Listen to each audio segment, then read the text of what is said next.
Hello and good morning everyone. I welcome you all at Edwards News Analysis.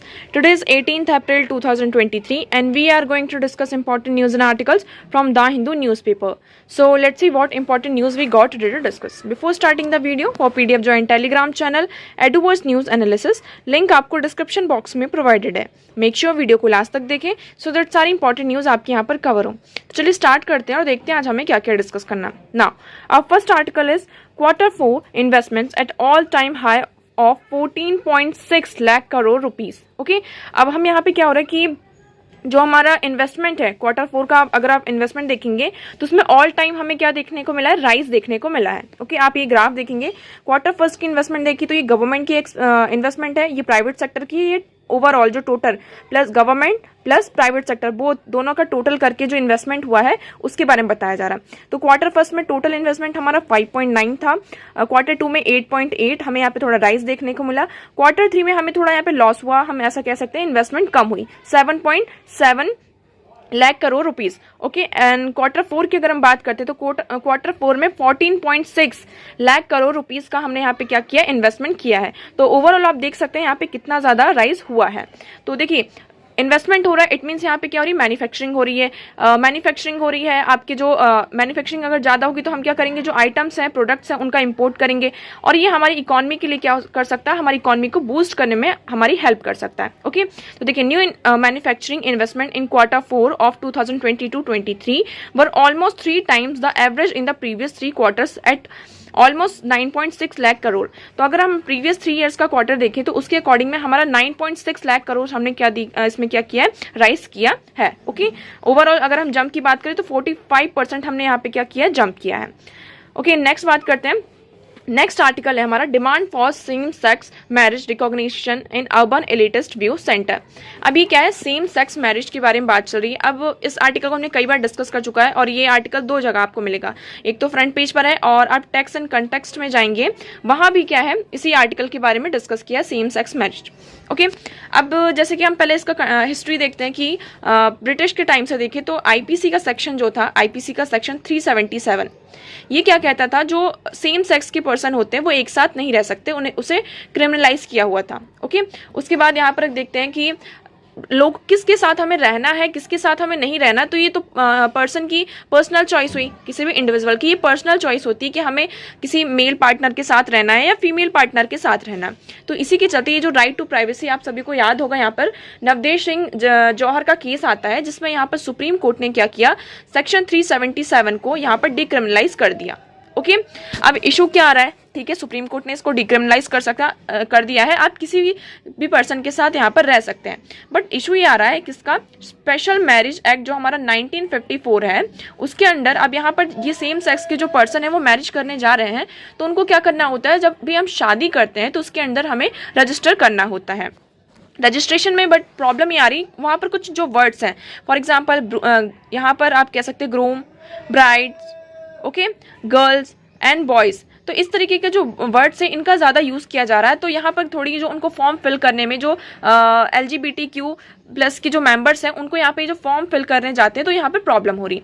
इसी के चलते यहाँ पे क्या हुआ, पिटीशन फाइल की गई सुप्रीम कोर्ट में कि उन्होंने ये कहा कि जो स्पेशल मैरिज एक्ट है 1954, हम उसमें कोई चेंज नहीं चाहते हैं, उसके प्रोविजन में कोई चेंज नहीं चाहते हैं, बट आप यहाँ पर क्या करिए, जो ये कुछ वर्ड्स हैं उन पर कुछ चेंज कर दीजिए. और जो सेम सेक्स मैरिज है हमारे यहाँ सिर्फ सेक्शन 377 को डिक्रिमिनलाइज किया है, यहाँ पर मैरिज का जो प्रोविजन है अभी भी नहीं. तो मतलब इसका कोई मतलब ही नहीं निकला ना, आपने यहाँ पे लोगों को साथ में रहने का तो ऑप्शन दे दिया बट आप उनको शादी के लिए ही अलाउ नहीं कर रहे हैं. इसी के चलते यहाँ पे पिटीशन फाइल की गई.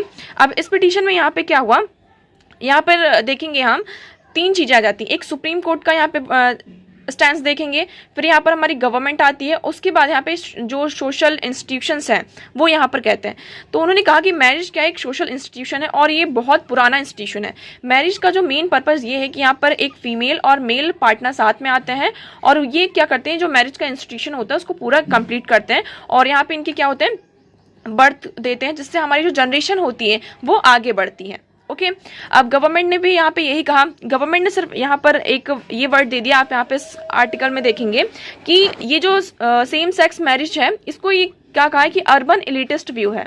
क्या कहा इसको, अर्बन एलिटिस्ट व्यू है, मतलब कि बहुत ही कम नंबर में आपको दिखेंगे जो पर्सन है जो होमोसेक्सुअल यहाँ पे वो क्या करना चाहते हैं, शादी करना चाहते हैं, तो उनका अगर आप परसेंटेज देखेंगे वो बहुत ही ज़्यादा क्या है, कम है। तो सिर्फ ये क्या बन चुका है, एक अर्बन एलिटिस्ट व्यू बन चुका है और कुछ भी नहीं।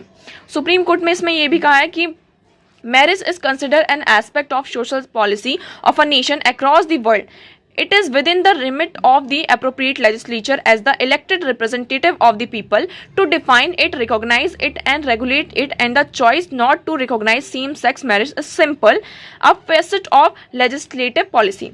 यहाँ पर इस एफिडेविट में जो पूरी फाइल की गई थी, गवर्नमेंट एफिडेविट इन सुप्रीम कोर्ट, गवर्नमेंट ने यहाँ पे एफिडेविट फाइल की, उन्होंने ये कहा कि मैरिज क्या है, एक सोशल पॉलिसी है ना। सिर्फ ये इंडिया की बात नहीं हो रही, पूरे वर्ल्ड में क्या है, एक सोशल इंस्टीट्यूशन है, सोशल पॉलिसी है। यहाँ पर ये जो एक्शन लेना है कि सेम सेक्स मैरिज को यहाँ पर रिकॉग्नाइज करना है या नहीं रिकॉग्नाइज करना है, उसको यहाँ पे रेगुलेट करना है, कैसे रेगुलेट करना है, इसके यहाँ पे क्या प्रोविजंस होने चाहिए, क्या रूल्स होने चाहिए, ये किसका होना चाहिए, लेजिस्लेटिव पॉलिसी को होना चाहिए। अभी इस पर कोई जजमेंट नहीं आया है, बट अब देखते हैं सुप्रीम कोर्ट का इसमें क्या फर्दर जजमेंट आता है।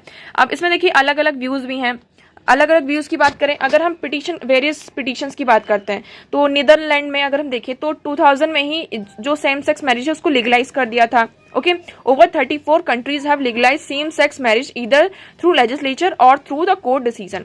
तो मतलब यहाँ पर अगर हम देख रहे हैं ओवरऑल 2000 में नीदरलैंड ने सेम सेक्स मैरिज को यहाँ पे क्या कर दिया था, लीगलाइज किया। ओके, उसके बाद 34 जो अदर कंट्रीज हैं उन्होंने भी क्या किया, जो सेम सेक्स मैरिज है उसको यहाँ पे थ्रू लेजिस्लेचर और या फिर कोर्ट के डिसीजन के थ्रू क्या किया है, सेम सेक्स मैरिज को लीगलाइज किया है। एट प्रेजेंट बात करते हैं 50 कंट्रीज ने यहाँ पे क्या अलाउ किया है कि आप क्या कर सकते हैं, बच्चे को यहाँ पे अडॉप्ट कर सकते हैं, क्योंकि यहाँ पर ये प्रोविजन है कि जो सेम सेक्स कपल्स हैं वो अडॉप्शन नहीं कर सकते हैं। बट यहाँ पर हम देख रहे हैं 50 कंट्रीज ने क्या किया है, जो लीगली अडॉप्शन जो चाइल्ड है उसको यहाँ पर रिकॉग्नाइज किया है। ओके, गवर्नमेंट का स्टैंड देखते हैं तो गवर्नमेंट ने यहाँ पे ये कहा कि जो सेम सेक्स मैरिज का जो आइडिया है ये एक अर्बन एलिटिस्ट व्यू है ना। ये यहाँ पर क्या जुडिशियल यहाँ पे क्या करना चाहती है, एक नया न्यू सोशल इंस्टीट्यूशन को क्रिएट करना चाहती है थ्रू सेम सेक्स मैरिज, जो कि यहाँ पर हम क्लेम नहीं कर सकते हैं। ओके, देखिए इसमें भी कहा which is threat the Holi union of marriage between biological man and women in India. उन्होंने ये कहा अगर हम कोर्ट यहाँ पर सेम सेक्स मैरिज पर इसको यहाँ पर रिकॉग्नाइज करता है तो ये क्या करता है, जो एक होली यूनियन है, मैरिज क्या है, मैरिज जो है एक होली यूनियन होता है जिसमें एक मैन एंड वुमेन साथ में आते हैं बायोलॉजिकली, ये उसको क्या करता है, उसके लिए एक थ्रेट बना हुआ है। एमपी का यहाँ पे केस बताया गया कि यहाँ पे एमपी में इस केस में इंटरवीन किया गया था, तो वहां पर भी क्या हुआ, इसको सीरियसली अफेक्टेड बताया कि ये सोसाइटी को क्या करेगा, बहुत ही सीरियसली अफेक्ट करेगा। ओके, रिलीजियस बॉडीज और एनजीओ की बात करते हैं तो उन्होंने भी क्या किया, इसके अगेंस्ट में है। जो वेरियस रिलीजियस इंस्टीट्यूशन को हमने देखा कि सेम सेक्स मैरिज का ये जो कॉन्सेप्ट है, ये जो इशू है, इसमें जितने भी हमारे वेरियस इंस्टीट्यूशन है वो एक साथ आ चुके हैं। देखिए तो श्री सनातन धर्म परिनिधि सभा, उन्होंने ये कॉन्सेप्ट को क्या कहा है कि ये क्या है, कैटास्ट्रॉफिक है और इसके परनीशियस इफेक्ट पड़ेंगे हमारे इंडियन कल्चर पर और सोसाइटी में। इवन वेदास में भी क्या कहा है कि those who have wives truly have family life, those who have wives cannot have be, those who have wives can have fulfill life। तो उसमें ये कहा जा रहा है कि जो वाइफ्स हैं वो फैमिली को क्या बनाती हैं, फुलफिल बनाती हैं, वो करती हैं। ठीक है, मनुस्मृति में भी ये कहा कि mothers were women created and to be fathers. तो वुमेन क्या है, वो सिर्फ माँ बन सकती हैं और जो फादर है, मैन ही क्या बन सकते हैं, वो फादर बन सकते हैं। अगर हम मुस्लिम टेक्स्ट की बात करते हैं तो जामिया उलमा आई हिंद में भी क्या किया है, जो सेम सेक्स मैरिज है उसको यहाँ पे अपोज किया है।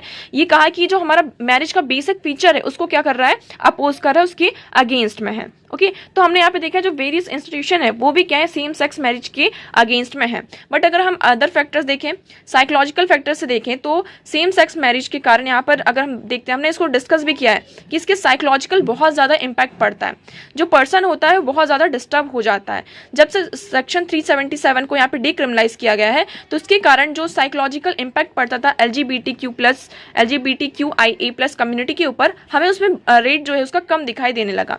बट ये जो सेम सेक्स मैरिज है वो लोगों को क्या कर सकता है, साइकोलॉजी जो मेंटल इश्यूज हैं इससे डील करने में उनकी हेल्प कर सकता है। ओके, तो आई होप आपको ये पूरा आर्टिकल यहाँ पर क्लियर होगा। नेक्स्ट बात करते हैं, next article is Chinese shenanigans on Arunachal Pradesh.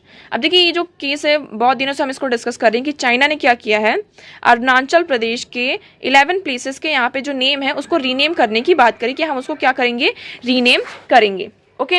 अब यहाँ पे जब हमारे होम मिनिस्टर, आप सभी को पता होगा, जब अरुणाचल प्रदेश के विजिट में गए थे तो उस पर भी चाइना ने क्या किया था, ऑब्जेक्शन उठाया था, है ना।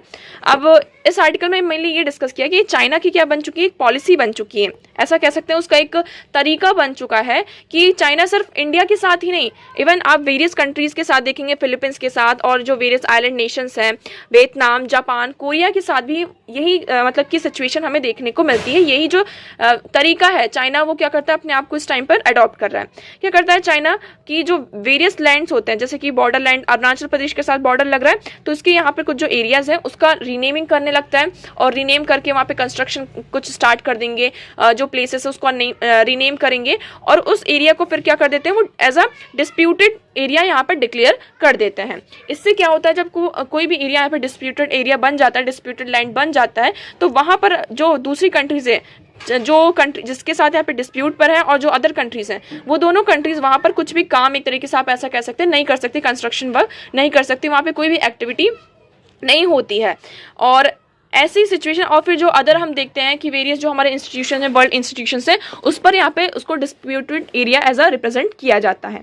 ओके, तो ये चाइना की इस टाइम पे हमने क्या देख लिया कि पॉलिसी बन चुकी है, एक तरीका ही बन चुका है कि किस तरीके से जो लैंड है उसको यहाँ पर एक्वायर करना है। ओके, अब देखिए इस आर्टिकल में मेनली यही बताया गया, इसमें हिस्ट्री से भी क्लेम किया कि जो अरुणाचल प्रदेश है, अरुणाचल प्रदेश इंडिया का इंटीग्रल पार्ट है। किस तरीके से, अब देखिए यहाँ पर अगर हिस्ट्री देखेंगे यहाँ पर, तो इसमें क्या क्या बताया गया कि यहाँ पर वेरियस ट्राइब्स हैं, जैसे कि मोनपस ट्राइब है, वो क्या प्रोफेस करती हैं, बुद्धिज्म को यहाँ पे प्रोफेस करती हैं। वेरियस अगर हम देखते हैं, वैष्णविज्म है, महाभारत है, रामायण है, कलिका पुराना, कलिका पुराना आप सभी को याद है, कालिदास की उन्होंने यहाँ पे लिखा था। Vishnu Puran, Yogini Puran, Kalidasa's Raghuvamsham have reference that gives a clear indication of the inclusion of these tribal texts in the collective conscious and culture mooring of ancient India। तो मतलब ये सारे जो हमने यहाँ पे एपिक्स देखे और जो जितने भी हमारे महाभारत पुराण हैं और कालिदास का जो रघुवंशमा है, और यहाँ पर हमने बहुत सारी चीज़ें देखी जिसमें ये अरुणाचल प्रदेश को इंटीग्रल पार्ट बताया गया है, किसका, इंडिया का। ओके, यहाँ पे जो वेरियस किंगडम्स हमने देखी कि अहोम किंगडम था, आप देख रहे हैं यहाँ पे प्रागज्योतिषा एंड काम रूपा, ये भी उन्होंने यहाँ पे क्या अपीयर किया कि अरुणाचल प्रदेश किसका पार्ट है, इंडिया का पार्ट है। यहाँ पे जो वेरियस हमें क्या देखने को मिलता है, जीरो देखने को मिलते हैं। यहाँ पे परशुराम जी का कुंड है, टेम्पल्स हैं, मलिनिथिम और रुक्मणी भीष्म का, शिशुपाल, तो ये सारे जो एंशिएंट हिंदू इन्फ्लुएंस इस रीजन को बताते हैं कि यहाँ पे हिंदूज का कितना ज़्यादा इन्फ्लुएंस रहा है। हमें वेरियस आर्कोलॉजिकल फाइंड्स में यहाँ पर हमें मिली, जैसे कि अरेबिक स्क्रिप्ट्स मिले हैं, भौकाल पुंग, जिसमें यहाँ पे लिंक किया कि मुस्लिम रूलर्स यहाँ पर बंगाल तक यहाँ पर थे, और ये जो पार्ट है वो किसका पार्ट है, इंडिया का ही पार्ट है। तो हमने यहाँ पे देखिए, अगर आप पूरी हिस्ट्री उठाकर देखेंगे तो यहाँ पर अरुणाचल प्रदेश को क्या बताया जा रहा है, इंडिया का इंटीग्रल पार्ट बताया जा रहा है। ओके, देखिए इसमें नेक्स्ट इसमें यही कहा जा रहा है कि इंडिया यहाँ पे क्या कर सकता है, जैसे कि अक्साई चीन, अक्साई चीन का यहाँ पे एग्जाम्पल दिया है कि हम उसको यहाँ पे उसका भी तो नाम चेंज करके यहाँ पे क्या रख सकते हैं, अक्षा चिन्ह रख सकते हैं, जिसका एक अगर हम बाद मीनिंग देखें तो क्या होता है, एवर लास्टिंग सिंबल। इंडिया का क्या होगा, एक वो सिंबल होगा। It is an undeveloped part of Indian consciousness as far Arunachal Pradesh it is and will remain an integral part of India. तो जैसे कि अक्साई चीन हमारा इंटीग्रल पार्ट ऑफ इंडिया है, उसी तरीके से अरुणाचल प्रदेश भी क्या है, इंटीग्रल पार्ट ऑफ इंडिया है। ये इंडिया से अलग नहीं हो सकता है। चाइना भले ही इतने सारे यहाँ पे आप टैक्टिक्स यहाँ पे यूज़ कर ले अरुणाचल प्रदेश को हथियाने का, बट यहाँ पर क्या है, अरुणाचल प्रदेश इंडिया का इंटीग्रल पार्ट है और हम ये इंश्योर करेंगे कि वो इंडिया का ही पार्ट रहे। ओके, तो आई होप आपको ये आर्टिकल पूरा क्लियर होगा। नेक्स्ट मूव करते हैं। Next article is a culture of cohesion to save young lives on campus. अब यहाँ पर हम देख रहे हैं, यहाँ पे हायर एजुकेशन की बात की जा रही है। कॉलेजेस में और हायर जो इंस्टीट्यूशंस हैं वहाँ पर जो सुसाइड की केसेस हैं वो बहुत ज़्यादा यहाँ पर राइज होते हुए हमें नजर आ रहे हैं। आपने यहाँ पे देखा था, हमने कुछ दिनों पहले एक आर्टिकल यहाँ पे डिस्कस किया था कि आईआईटी में एक बॉय ने क्या कर लिया था, यहाँ पे सुसाइड कर लिया था। ओके, हमने इसके वेरियस रीजंस भी देखे थे। अब रीजंस की अगर हम बात करते हैं तो यहाँ पर बहुत सारे रीजंस निकल कर आते हैं। पहले तो यहाँ पे देखिए केसेस दिए गए हैं कि अगर हम आईआईटीज़ की बात करते हैं तो वहाँ पे 33 केसेस हमें मिले हैं। एनआईटीज़ की बात करते हैं तो 24 cases, Indian institute of management में 4 केसेस। तो ओवरऑल अगर हम देखें टोटल जो केसेस हैं 122 केसेस अब तक हमारे पास सामने आ चुके हैं हायर इंस्टीट्यूशन में सुसाइड के। ओके, अब यहाँ पर ये क्यों हो रहा है, पहले तो हम इसको समझने की कोशिश करते हैं कि इसके रीजंस क्या है कि इतने सारे जो केसेस हैं वो यहाँ पर बढ़ रहे हैं। पहला अगर हम देखते हैं कि सबसे पहला जो हो जाता है क्या, एकेडमिक प्रेशर होता है। यहाँ पर क्या होता है, एकेडमिक प्रेशर बहुत ज़्यादा होता है। सेकंड अगर हम बात करते हैं क्या, प्लेसमेंट की बात आती है।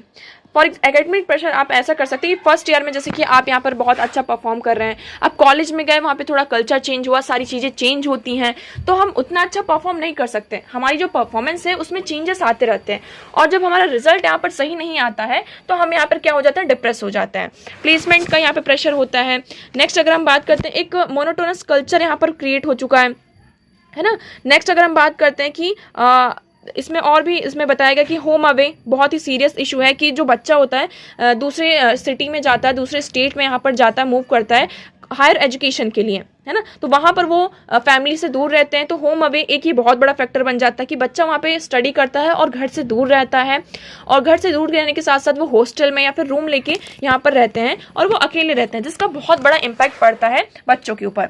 उसके बाद नेक्स्ट अगर हम बात करते हैं, आप इसको यहाँ पे कंसिडर करें या ना करें, बट जो न्यूक्लियर फैमिली का ये कॉन्सेप्ट आजकल निकल कर आ रहा है वो भी क्या करता है, बहुत ज़्यादा इम्पैक्ट कर रहा है हमारे बच्चों के ऊपर। कैसे, जैसे कि न्यूक्लियर फैमिली का अगर हम बात करते हैं तो पेरेंट्स भी यहाँ पर हम देखते हैं कि आज एट प्रेजेंट टाइम में जो पेरेंट्स होते हैं वो भी यहाँ पे वर्किंग पेरेंट्स होते हैं, तो बच्चों के पास इतना, मतलब कि बच्चों को हम यहाँ पे इतना टाइम नहीं दे पाते जितना उनको ज़रूरत होती है ना। तो हम पेरेंट्स भी बच्चों से यहाँ पे इमोशनली एक तरीके से काम के चक्कर में हम बच्चों के साथ यहाँ पे इमोशनली यहाँ पर अटैच नहीं हो पाते, जिसके कारण उनको ये जितने भी इमोशंस होते हैं उनसे यहाँ पर जितना भी प्रेशर होता है उनको अकेले ही डील करना पड़ता है। अगर हम जॉइंट फैमिली की बात करते हैं तो जॉइंट फैमिली में क्या होता है, आपकी जॉइंट फैमिली होती है, बहुत सारे यहाँ पे आपके कजन्स होते हैं, आपके अंकल होते हैं, आंट्स होते हैं, आपके ग्रैंड पेरेंट्स होते हैं, जिनके साथ हम अपना टाइम स्पेंड करते हैं, हमारा जो स्ट्रेस होता है वो पूरा बाहर आ जाता है। तो ये मतलब कि जो न्यूक्लियर फैमिली है आप उसको भी यहाँ पर फैक्टर मान सकते हैं। इसमें और पैरामीटर्स बताए गए हैं, जैसे कि academic pressure, family circumstances, personal reasons कुछ होते हैं, और काइंड ऑफ स्ट्रेस, फाइनेंशियल जो डिस्ट्रेस होता है स्पेशली, और आप यहाँ पर देख सकते हैं कास्ट बेस्ड जो डिस्क्रिमिनेशन होता है ना, और जो वेरियस अदर हरेसमेंट्स हैं, जिसके कारण हमें यहाँ पर ये जो केसेस हैं हायर एजुकेशन में सुसाइड के हमें बढ़ते हुए नजर आ रहे हैं। ओके, अगर हम अब इसका वो देखते हैं कि सॉल्यूशन क्या हो सकता है। सॉल्यूशन की अगर हम बात करते हैं तो ये जो जैसे कि सबसे बड़ा सॉल्यूशन यहाँ पर क्या होता है कि हमारे बीच में क्या है, गैप है कम्युनिकेशन, एक कम्युनिकेशन गैप होता है। जो हमारी प्रॉब्लम्स होती हैं हम उसको अपने पेरेंट्स के साथ, अपने फ्रेंड्स के साथ, कई बार कुछ ऐसी हमारे बहुत ज़्यादा क्लोज फ्रेंड्स होते हैं बट स्टिल हमारे पास कुछ ऐसे हमारे पर्सनल रीजंस होते हैं, हम उसको शेयर नहीं कर पाते।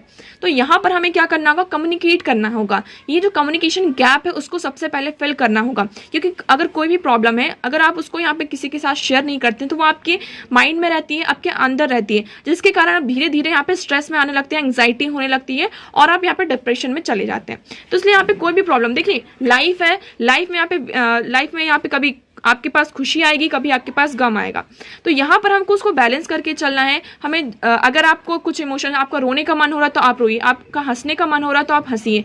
यहाँ पर आज के टाइम में हमने यहाँ पे क्या देखते हैं कि हमेशा पॉजिटिव रहना है ना, पॉजिटिव तो रहना। इट डजंट मीन कि आपके जो नेगेटिव थॉट्स हैं आप उनको भी मतलब अंदर दबा लें और सिर्फ पॉजिटिव को यहाँ पर बाहर निकालें। आपके जो नेगेटिव थॉट्स हैं उन्हें भी आप कम्युनिकेट करिए, जिसके कारण यहाँ पर क्या होगा, कम्युनिकेशन से वो सारी चीज़ें जब बाहर आती हैं तो आपका जो माइंड होता है वो फ्री हो जाता है और रिलैक्स हो जाता है। तो सबसे पहले हमने देखा कि हमें जो कम्युनिकेशन गैप है उसको यहाँ पर फिल करना होगा। कॉलेजेस में यहाँ पे क्या कर सकते हैं, जो रेगुलर काउंसलर्स हैं, रेगुलर काउंसलिंग की जा सकती है। थर्ड अगर हम बात कर सकते हैं क्या जो प्रोफेशनल्स यहाँ पे ट्रेड्स प्रोफेशनल्स हैं उनको यहाँ पे रख सकते हैं। टीचर्स को और बच्चों जो सीनियर्स हैं, टीचर्स हैं, जूनियर्स हैं, इनके बीच का जो गैप है उसको यहाँ पे फिल करना होगा। कई बार हम देखते हैं कि इंस्टीट्यूशंस में, यूनिवर्सिटीज़ में टीचर्स के पास टाइम नहीं होता, प्रोफेसर्स के पास टाइम नहीं होता कि वो बच्चों के साथ यहाँ पे कम्युनिकेट करें, उनकी जो प्रॉब्लम्स हैं उनको यहाँ पे सुने।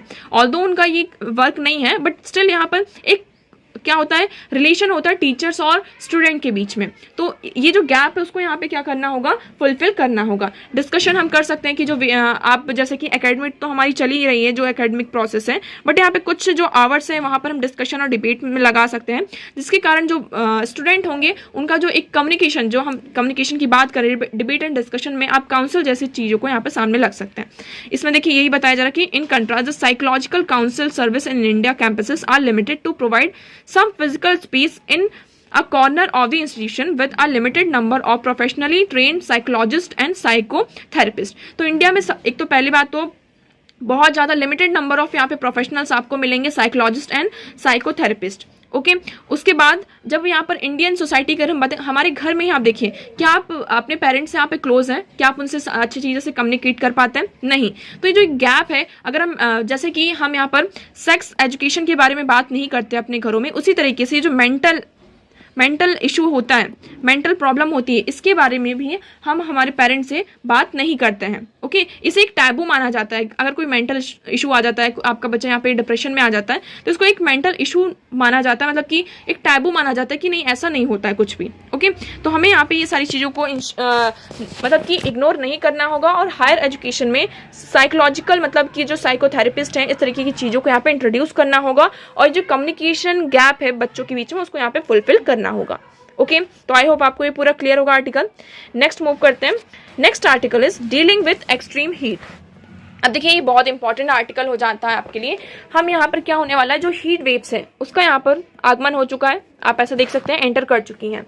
धीरे धीरे क्या हो रहा है, जो टेम्परेचर है, इवन अगर आप देखेंगे समर सीजन में तो आपका टेम्परेचर हाई रहता ही है, इवन जो विंटर सीजन में भी हमने यहाँ पर क्या देखा है, विंटर सीजन में जो टेम्परेचर होना चाहिए उसमें भी 1.1 से लेकर 1.5 डिग्री सेल्सियस तक हमें क्या देखने को मिला है, राइज देखने को मिला है। अब देखिए ये जो वेदर की वल्नरेबिलिटी है, आप यहाँ पर देखेंगे, our cities are beset with the urban heat island effect with the temperature 4 से 12 degree Celsius higher than the rural outline areas. Specially यहाँ पर एक इफेक्ट मतलब क्या आप ऐसा कह सकते हैं, कॉन्सेप्ट है कौन सा, urban heat island effect. Urban heat island effect में हम देखते हैं कि गांव का एरिया देखिए, रूरल एरिया देखिए और अर्बन एरिया देखिए, उसको आप अगर कंपेयर करेंगे तो आपको अर्बन एरिया जो है उसमें वहां पर आपको जो टेम्परेचर वो ज्यादा हाई दिखेगा in comparison to rural areas. Okay ऐसा क्यों है, आप सभी को पता है कि जो अर्बन हीट आइलैंड, इसका मतलब यहाँ पर ये है कि हमने यहाँ पे सारी चीज़ों को क्या कर दिया है, कंक्रीट कर दिया, सारी चीज़ों को यहाँ पे सीमेंट, आयरन, स्टील, इन सारी चीज़ों का यूज़ करके उसको पूरा कंक्रीट कर दिया, जिसके कारण यहाँ पे जो हीट है वो उसको एब्जॉर्ब करता है, हीट को यहाँ पे बहुत ज़्यादा एब्जॉर्ब करता है, जिसके कारण यहाँ पर जो टेम्परेचर है वो राइज होता हुआ हमें नजर आता है। ओके अब इसके कारण यहाँ पे जो वेरियस इम्पैक्ट हमें देखने को मिलता है। पहले हम इसके इम्पैक्ट की बात करते हैं, क्या क्या इम्पैक्ट हो रहा है हीट वेव से। सबसे पहले तो आपका तो टेम्परेचर राइज हो रहा है, यही सबसे बड़ा इम्पैक्ट हो रहा है। दूसरा अगर हम बात करें क्रॉप डिस्ट्रेस, यहाँ पे एग्जाम्पल दिया गया है किसकी, कि राजस्थान गुजरात में जो क्यूमिन का प्रोडक्शन था वो 90% होता था, बट यहाँ पर इस साल अगर हम देखते हैं कि जो ये जो वेदर के कारण ये जो क्यूमिन क्रॉप्स है उसमें मेजॉरिटी में क्या देखने को मिला है, डिस्ट्रॉय मतलब कि डिस्ट्रेस यहाँ पर देखने को मिला है। तो क्रॉप्स में यहाँ पर बहुत ज़्यादा इम्पैक्ट पड़ रहा है। क्रॉप्स के कारण क्या होगा, फूड इनसिक्योरिटी होगी, अगर हमारा एग्रीकल्चर ही अच्छा नहीं होगा, क्रॉप में यहाँ पे डिस्ट्रेस होगा तो इससे क्या होगी, फूड इनसिक्योरिटी होगी, है ना।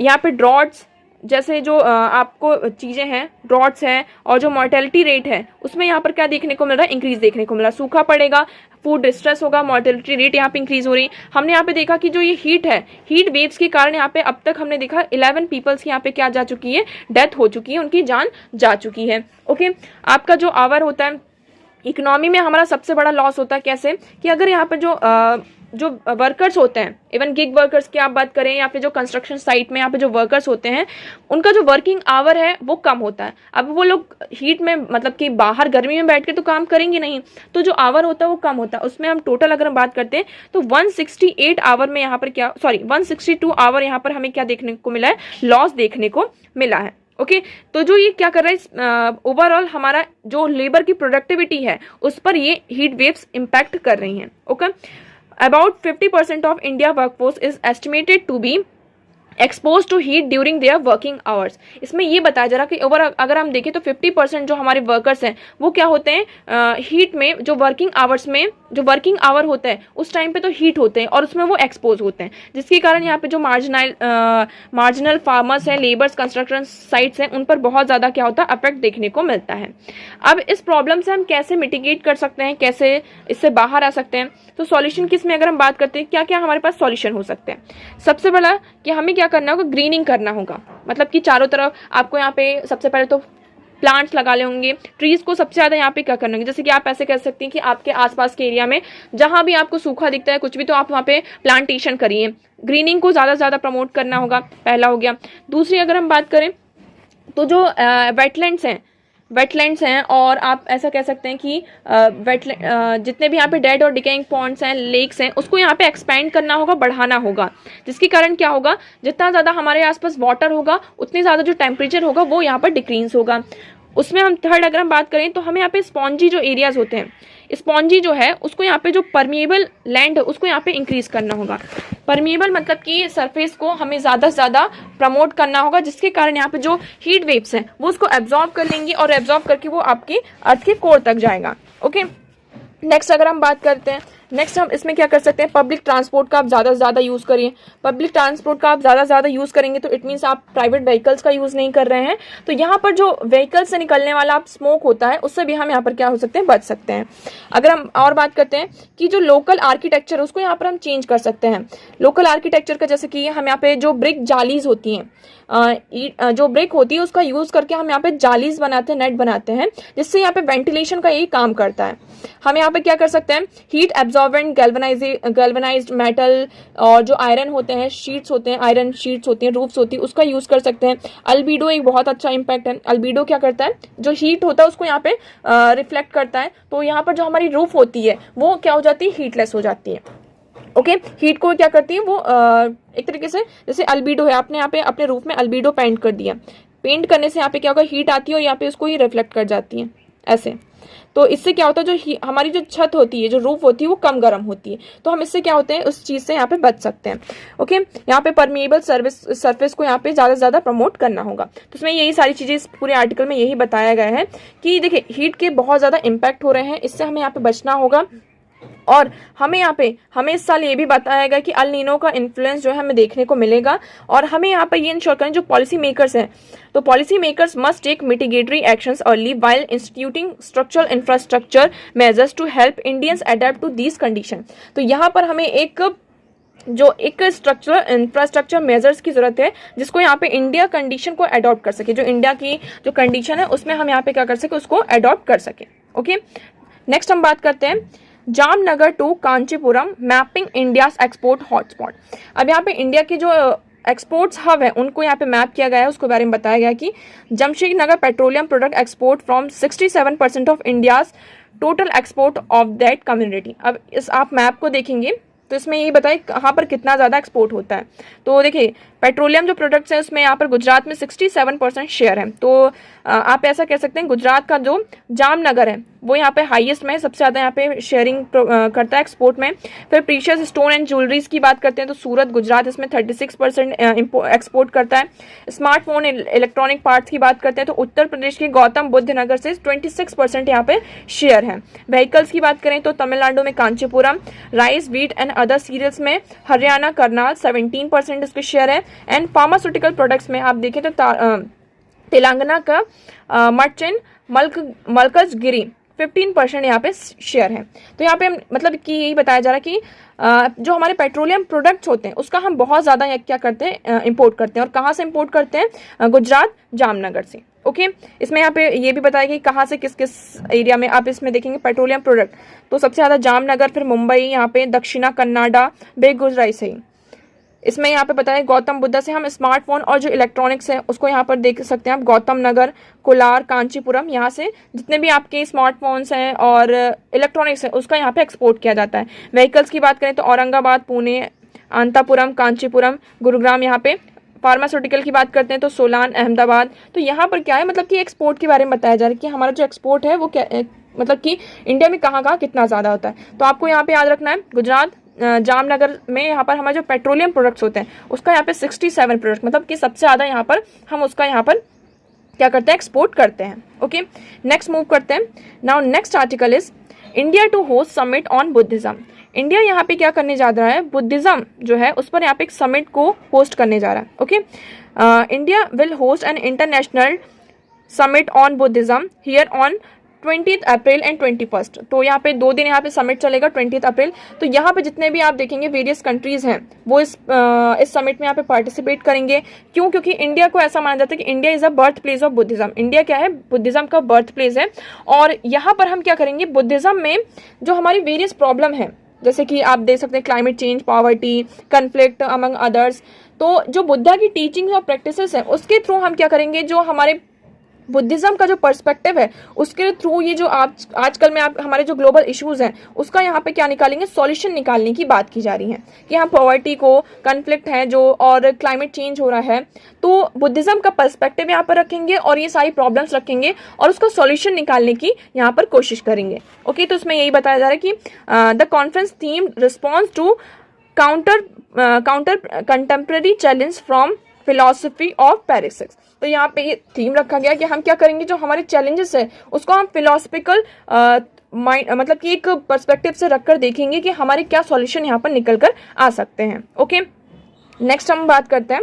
Next article is Bangladesh to pay Russia in yuan for nuclear plant. अब यहाँ पे क्या हो रहा है, बांग्लादेश और रशिया के बीच में यहाँ पर क्या एग्रीमेंट हुआ है कि जो मॉस्को है, रशिया क्या करेगा, बांग्लादेश में यहाँ पर बात की जा रही कि न्यूक्लियर प्लांट को स्टैब्लिश किया जाएगा। ओके, अभी जो न्यूक्लियर प्लांट को स्टैब्लिश किया जा रहा है, ये जो एग्रीमेंट हुआ है इसमें वो क्या करेंगे, डॉलर का यूज नहीं कर रहे हैं, आपको याद रखना है, डॉलर का यूज नहीं कर रहे हैं, और ना ही जो रशियन रूबेल है उसका यूज किया जा रहा है। यहाँ पर जो चाइनीज युआन है उसका सबसे ज्यादा यहाँ पर क्या किया जा रहा है, यूज किया जा रहा है। कि मतलब यहाँ पर जो पेमेंट होगा वो किस में होगा, युआन में होगा।